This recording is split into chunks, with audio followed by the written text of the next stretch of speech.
lives.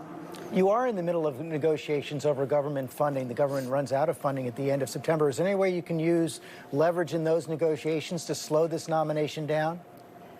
Well, none of us has any interest in shutting down government.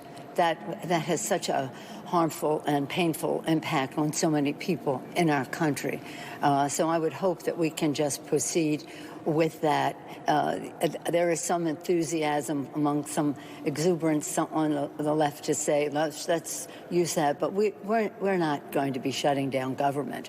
I do hope, though, that the focus on health care and what it means in terms of the courts will have public opinion be of such magnitude that the Republicans will finally address the coronavirus crisis, finally subscribe to a plan to crush the virus, to listen to scientists about testing, tracing, treatment, mask wearing, sanitation, ventilation, social distancing. Why have we not adopted that as a country? That is a place where we can slow the growth and perhaps crush this virus. Instead, well, I don't want to go into instead. You know what instead is. Let me press you, though, on what happens. You said you want people to get out there and vote, but even that's no guarantee that the White House and Senate Republicans won't try to push through a Supreme Court nomination in a lame duck session, even if Joe Biden wins on November 3rd, even if Democrats pick up seats in the House and maybe even the Senate. So what can you do then? Some have mentioned the possibility, if they try to push through a nominee in a lame duck session, that you and the House could move to impeach President Trump or Attorney General Barr as a way of stalling and preventing the Senate from acting on this nomination. Well, we have our options. We have arrows in our quiver that I'm not about to discuss right now. But the fact is, we have a big challenge in our country. This president has threatened to not even accept the results of the election with statements that he and his henchmen have made. So right now, our main goal, and I think Ruth Bader Ginsburg would want that to be, would be to protect the integrity of the election as we protect the American people from the coronavirus.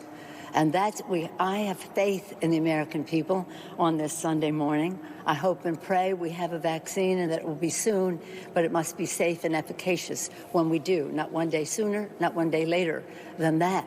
But the fact is, this administration has been a total failure in protecting the health and well-being of the American people, and it has had an impact on our economy. The lives, the livelihood, and the life of our democracy are threatened by this administration. So again, when people say, what can I do?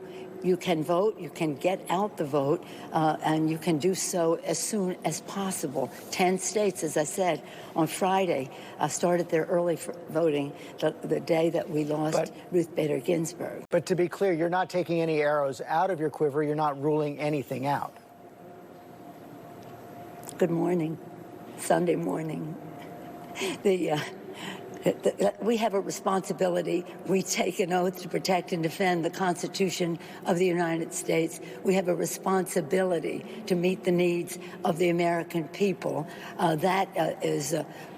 When we weigh the equities, protecting our democracy requires us to use every arrow in our quiver.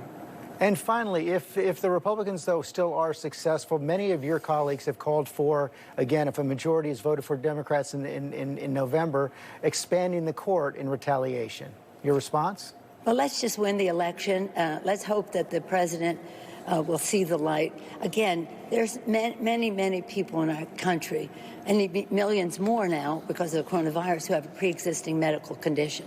The president has not been truthful in what he has said about that. He is in court to crush the pre-existing condition as he crushes the Affordable Care Act instead of crushing the virus. So people have something at stake in this decision and how quickly the president wants to go. I don't think they care about who said what, when, and all the rest of that, but they do care about their own health and well-being and the financial health and well-being of their families if they are subjected to unlimited costs because of a pre-existing condition, as well as eliminating the caps that have been placed by the Affordable Care Act on what insurance companies can charge. So this, again, this is about the people.